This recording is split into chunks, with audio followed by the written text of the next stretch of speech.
While hosting a family dinner, my father-in-law took my plate and said, "You eat after the men." I was shocked and reached for it, but my husband just shook his head. "It's tradition," he said quietly. The next day, I invited them to another dinner, and when they showed up, they learned exactly how I felt. My husband, Richard, and I had been married for 3 years. Our marriage wasn't bad, but I started noticing small things that bothered me. Richard wasn't abusive or mean, but around his family, he acted differently. His father, Paul, was old-fashioned, thinking men should be in charge. His mother, Carol, was quiet and never argued with him. His brother, Mark, was loud and thought women should stay in their place. Mark's wife, Anna, was sweet but always seemed tense, like she was waiting to be told to be quiet. I didn't grow up like that. My parents taught me that respect goes both ways, that marriage is a partnership, and that women aren't just there to serve men. I figured as long as Richard wasn't like his family, it wouldn't matter. But I was wrong. It was a normal Saturday, no holiday or special event, just a simple dinner at our house. I spent the whole day cooking, not because I had to, but because I liked it. I enjoyed making our home feel welcoming, and honestly, I wanted to impress them.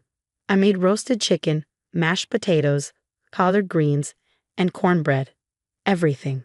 I plated it all nicely, set the table, and lit a few candles. I was proud of how it looked. When everyone arrived, Paul made a comment about how Richard had lucked out with me, which was his way of saying, "Good job finding a wife who cooks and cleans." I smiled, used to it by now. We sat down, and I brought the plates to the table. I set mine down last, right in front of my seat, and was about to sit when Paul reached across and took my plate. He handed it to Mark, saying, "You eat after the men." I froze. I thought it had to be a joke, but when I looked around, Mark was already eating. Carol stared at her plate. Anna looked uncomfortable but kept quiet. And Richard? He just gave me a look, like he was saying, "Don't make a scene." Then he quietly said, "It's tradition." Something inside me snapped. I wasn't raised to be treated like an afterthought. I wasn't going to sit there and wait for permission to eat like a servant. But I knew if I reacted right then, they'd just say I was overreacting. So I stayed quiet. I didn't touch my food or get another plate. I just sat there, watching them eat. Richard laughed at something Mark said. Paul took seconds. Carol ate silently, as always. I let my anger build and started planning. The next morning, I sent out a text. "Dinner at our place again next Sunday, my treat." Richard was surprised. "Another dinner? You were pretty quiet last night." I smiled. "I just want to make sure your family knows how much I appreciate them." The following Sunday, I went all out. Prime rib, garlic butter shrimp, scalloped potatoes, homemade bread, roasted asparagus. The best meal I could make. When they arrived, the house smelled amazing. The table was set beautifully, and the food was hot. The men sat down first, just like last time. They picked up their forks, and that's when I made my move. I stood up, took their plates one by one, and handed them to the women, Carol, Anna, and me. "You eat after the women," I said calmly, just like Paul had. The room went silent. Paul's jaw tightened. Mark scoffed. Richard blinked and asked, "Babe, what are you doing?" I took a bite of my food and smiled. "It's tradition." Paul stood up. "We don't do things like this." I chewed slowly, smiled again. "Exactly." Mark looked angry. "This is stupid." "Oh," I raised an eyebrow. "It wasn't stupid last week." Anna, sweet Anna, let out the smallest laugh, which she quickly covered with a cough. But I noticed it, and for the first time she really looked at her husband. Carol, too, for the first time picked up her fork before Paul. She still looked nervous, but she did it. As for me, I took my time eating. The men sat there, uncomfortable and hungry. I wasn't done yet. When I finished, I leaned back, wiped my mouth, and said, "Since the women cooked, the men can do the dishes." The look on Paul's face was priceless. Mark thought I was joking, but when I didn't start clearing plates, he realized I wasn't. And Richard? He hesitated, then sighed, stood up, and started collecting plates. Just like that, the balance of power shifted. Later that night, after everyone left, Richard and I sat in the kitchen, the sink full of dishes. He was quiet, staring at the table. I leaned against the counter, waiting. Finally, he spoke. "What was that about?" I raised an eyebrow. "Dinner." He let out a short, humorless laugh. "You humiliated my dad." I tilted my head. "Did I? Or did I just show him what it's like to be on the other side? Richard set his drink down a bit too hard. You made everyone uncomfortable. I shrugged. Good. His jaw tightened. I don't get why you had to make such a big deal out of it. That's when I lost it. I slammed my hand on the counter. Oh, so it was fine when your dad did that to me, but when I do the same thing, it's a problem. That's just how he is. No, I interrupted. That's how you let him be. That's how your mom lets him be. That's how your brother treats Anna. And I'm sure that's how he's raising his sons too. Richard flinched. I softened my voice but stayed firm. I'm not some submissive housewife, Richard. I'm your wife, your partner.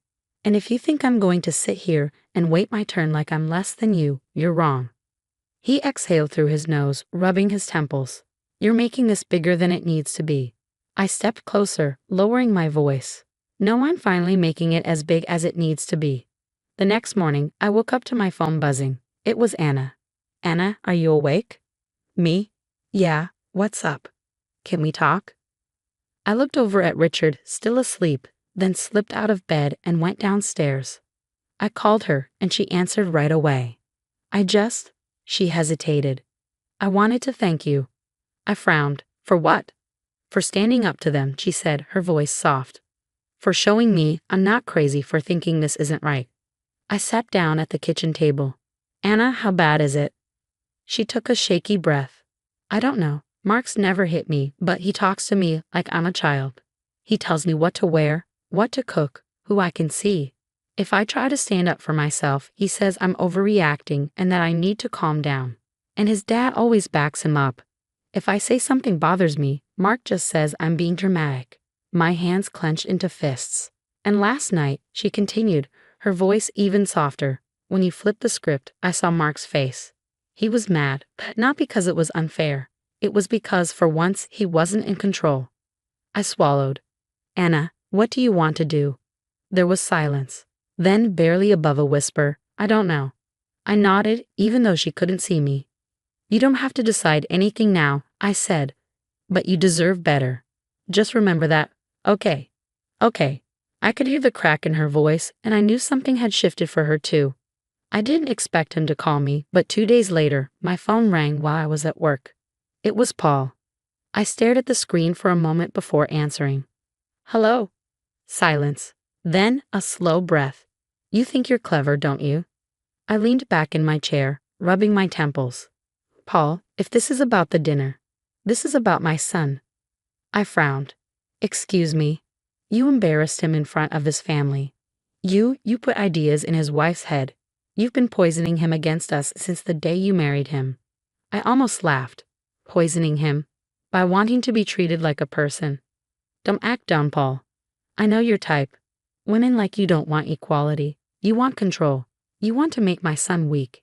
I raised him better than that. I took a deep breath and calmly said, Well, Paul, if you think your son is weak, maybe you should ask yourself who raised him that way. There was silence, then a low chuckle.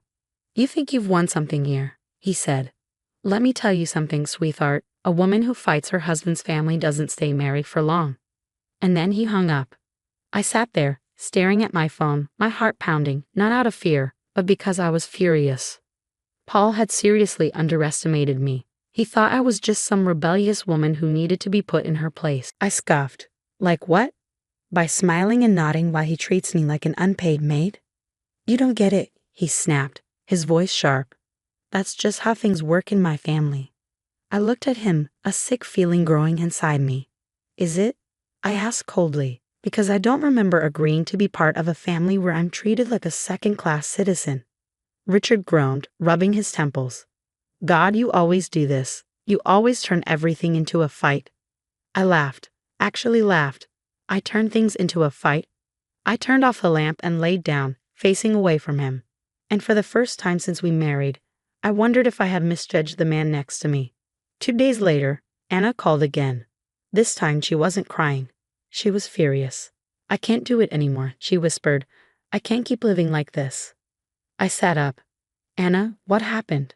He found the pamphlets, she said, her voice shaking. What pamphlets? She exhaled. I went to see a lawyer just to ask questions, just to see what my options were. But Mark must have gone through my purse. He found them last night.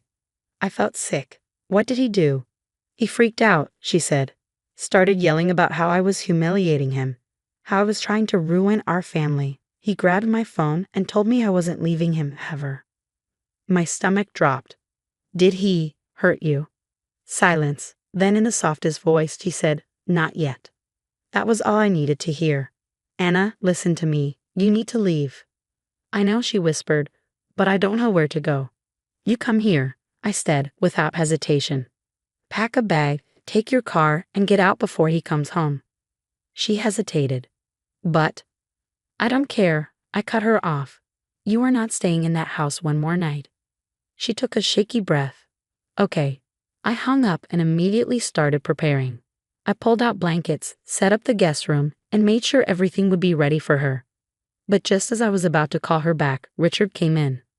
Hey, he said, dropping his keys on the counter. Who was that? I hesitated. I never lied to him before, but this wasn't his business. Just Anna, I said, keeping my tone casual. Richard narrowed his eyes. What's going on with her? I shrugged. Just girl talk. He stared at me for a moment, then nodded, but I could feel something shift between us. I wasn't sure we could come back from it.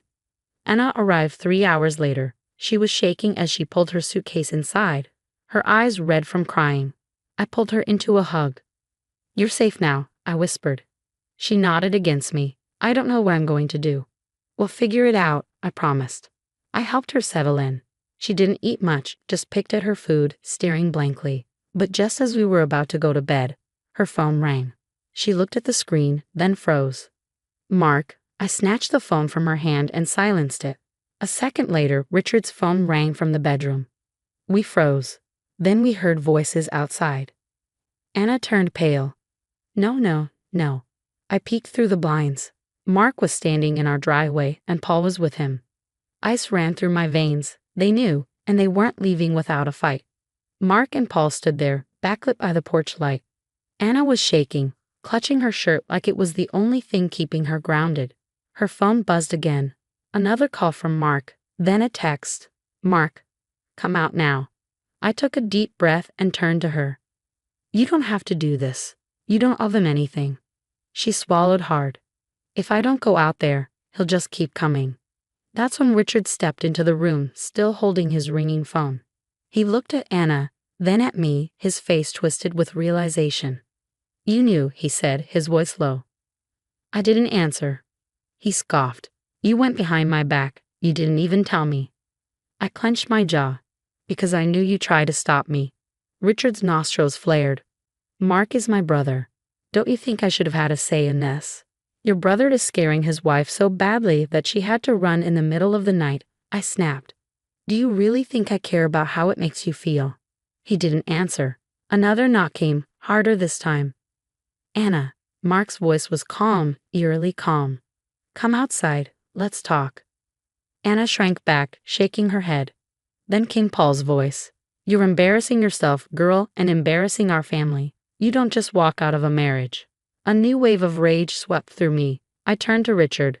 Are you going to let them do this here, in our house? Richard looked torn. Then, without saying a word, he went to the door. I stiffened. Richard, I said. He opened it. Mark and Paul stepped inside like they owned the place. Anna flinched as Mark walked toward her. You're being crazy, he said, his voice almost soft. Come home. Let's talk like adults. But I saw his fingers twitching at his sides, his eyes darting to Paul for approval. He wasn't here to talk. He was here to win. Anna shook her head. No. Mark's face hardened. He was getting angry. No, she repeated, her voice wavering but firm. I'm not coming back with you. Mark exhaled, trying to calm himself down, then turned to Richard.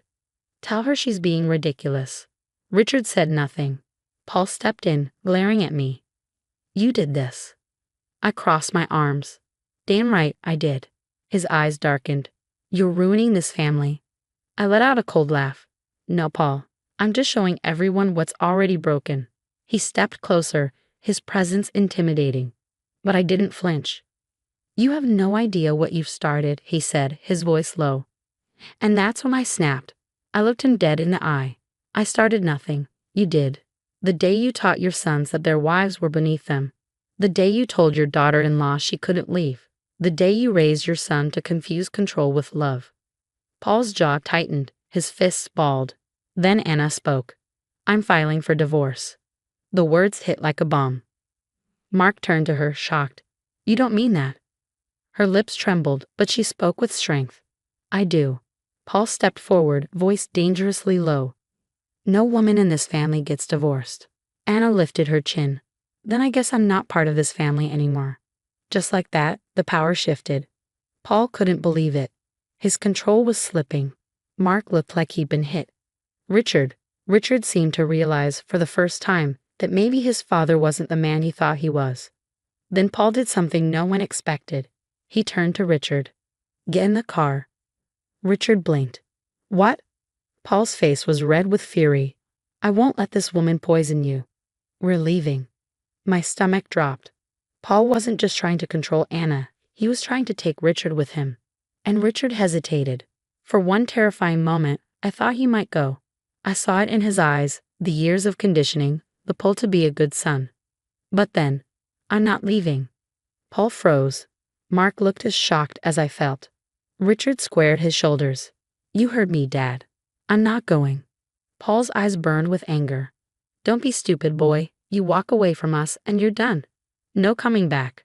Richard took a slow breath, then looked at me. I'm staying with my wife. Paul stormed out. Mark followed, too stunned to say anything.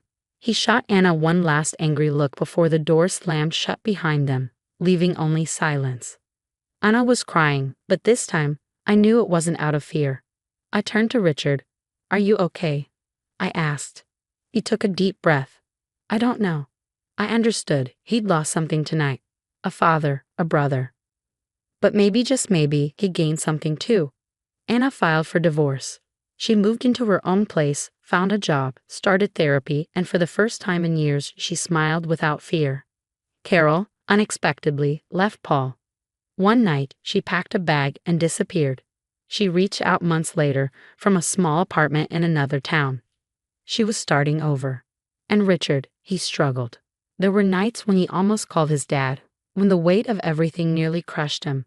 But he chose me. He chose us. Months later, one night, he sat beside me and whispered, I see it now. I didn't need to ask what he meant. I already knew. In that moment, I realized this wasn't just my victory. It was ours. And we were finally free.